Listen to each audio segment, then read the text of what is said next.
Welcome listeners. आज का topic है unit 4 of course MPA 011 state society and public administration. आज हम एक ऐसे सब्जेक्ट पर बात करने जा रहे हैं जो हम सब पर असर डालता है, लेकिन जिसके बारे में हम शायद ही कभी गहराई से सोचते हैं। वो है द स्टेट। क्या ये हमारा रक्षक है या फिर हमारा उत्पीड़क? चलिए पता लगाते हैं। हम रोजाना स्टेट या गवर्नमेंट जैसे शब्द सुनते हैं, है ना? पर क्या हमने कभी रुककर सोचा है कि इसका असली मतलब क्या है? देखिए, ये सिर्फ एक शब्द नहीं है, ये एक ऐसा आइडिया है जिस पर सदियों से बहस होती आ रही है। तो आज हम इस बहस को दो बहुत ही पावरफुल लेंसेज से देखने वाले हैं, लिबरल और मार्क्सिस्ट। हम ये समझेंगे कि वो स्टेट को कैसे देखते हैं, ये बहस वक्त के साथ कैसे बदली, और सबसे जरूरी, ये सब हमारे लिए क्या मायने रखता है। तो चलिए शुरू करते हैं।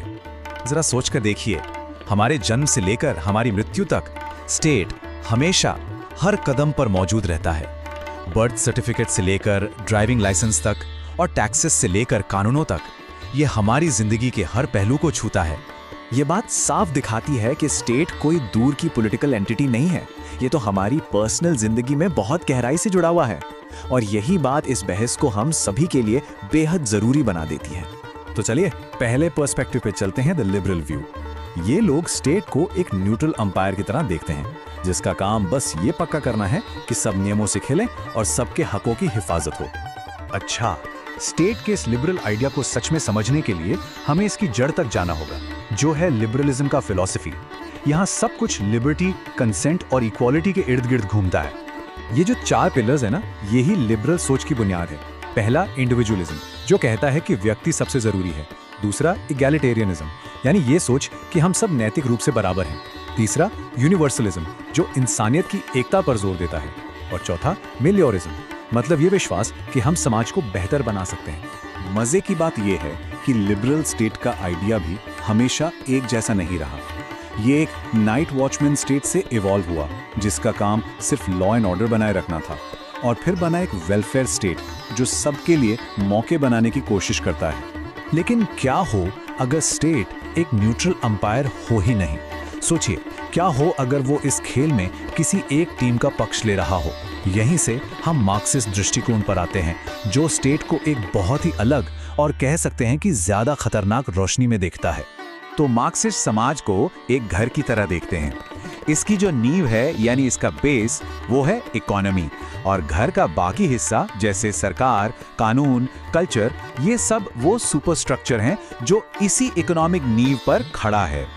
मतलब स्टेट जो है वो असल में सिर्फ हमारी आर्थिक हकीकत का एक आईना है।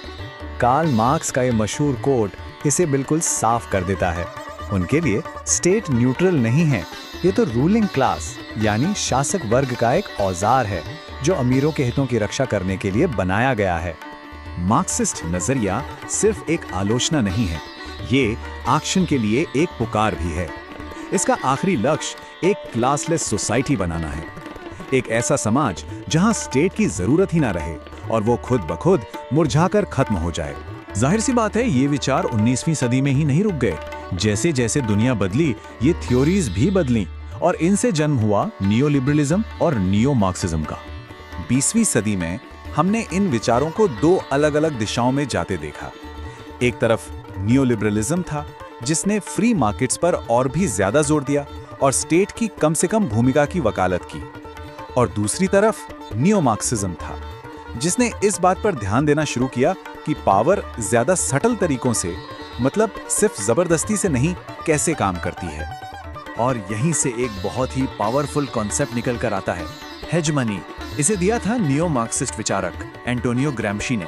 उनका कहना था कि असली कंट्रोल, आप जानते हैं, जबरदस्ती से नहीं आता, वो आता है सहमति से। मतलब लोगों को ये यकीन दिला दो कि जो रूलिंग क्लास के हित में है वही तो कॉमन सेंस है। कभी सोचा है कि मीडिया और एजुकेशन हमारी सोच को कैसे शेप करते हैं? तो अब हमारे पास ये दो बहुत अलग अलग नजरिए हैं। इन्हें सही या गलत की तरह नहीं, बल्कि दुनिया को देखने के लिए दो अलग अलग चश्मों की तरह सोचना बेहतर है।